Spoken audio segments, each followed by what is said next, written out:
Hi guys, in this video I would like to cover the changes due to the recent Android Pie upgrade that has been pushed to MI A1. Mainly I would be focusing on the 5 major changes that have happened in the OS due to this upgrade. So let's start with the first change. The first change is settings menu is colored now, so it's a kind of a cosmetic change. Moving on to the next change, the most awaited gestures are available now. As you can see, there is a pill gesture, and I'll show you how to enable it.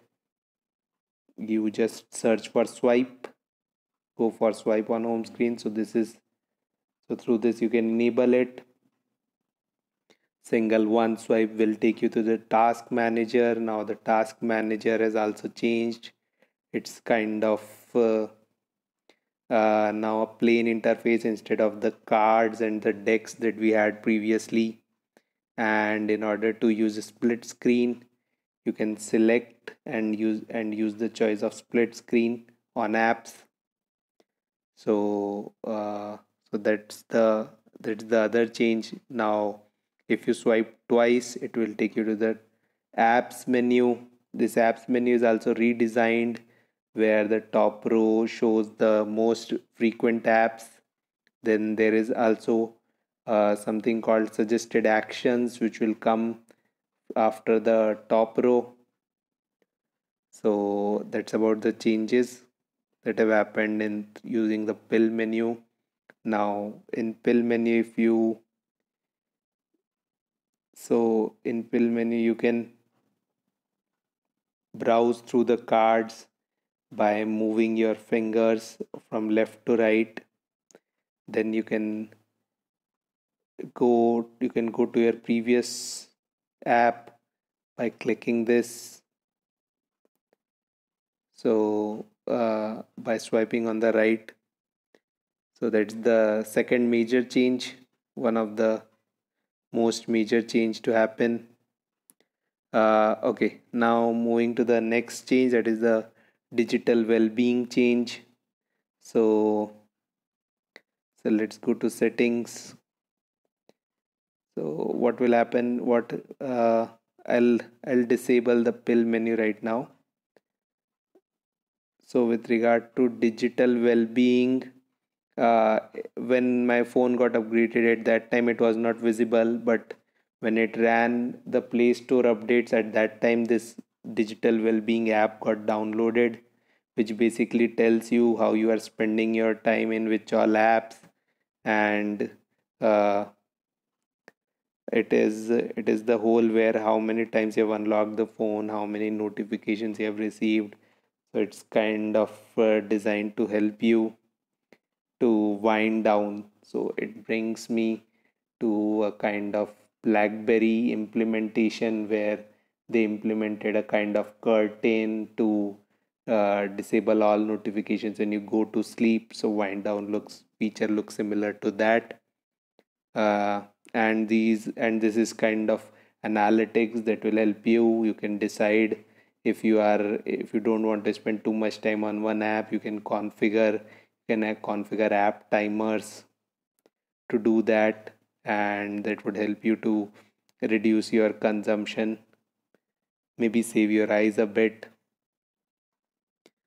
So that's the third change. Now let's move on to the fourth change. The fourth change is adaptive battery. This is touted as the kind of AI thing where your phone recognizes that which apps you are using most and which apps you are not using, and prevents those apps which you are not using to uh, over consume your battery. So this is the adaptive battery, uh, and this is what it is. You just enable or disable it, limit battery for apps that you don't use often. Now moving to the fifth change. The fifth change is, as I talked about it, the redesigned interface. This redesigned interface. So uh, we can go to there is something called suggested suggestions, setting suggestions, action suggestions. Yeah. So these are the suggestions that Android has for you. Apps in overview at the top of all your apps, suggested apps that you would like to use, and suggested actions. So this the top row is the suggested apps, and right now I removed all the suggested actions, so there is just a single line, or else there would be basically two boxes that will give you the suggested actions based on your activities. So these are the major changes that have got delivered with Android Pie. With regard to battery, let me show you the battery consumption, because I feel that battery optimization has been affected a bit with these changes. So as you can see that I charged my battery 5 hours ago, and my phone is going to give me about 18 hours of usage time. So I feel that with regard to battery consumption, the battery optimization is lagging a bit. Maybe there will be an update in future to optimize the battery usage, but the battery usage is not that much impacted. A little bit it is impacted. So that's it about battery, and there is one more suggestion that I have, and I have created a video for it to switch your one SIM to 2G mode. So you can see that my Jio is running on 4G and my Airtel is running on 2G. I have created a separate video to force your primary SIM to go into 2G mode, so that helps in terms of reducing the battery consumption. So that's about it. Thanks for watching.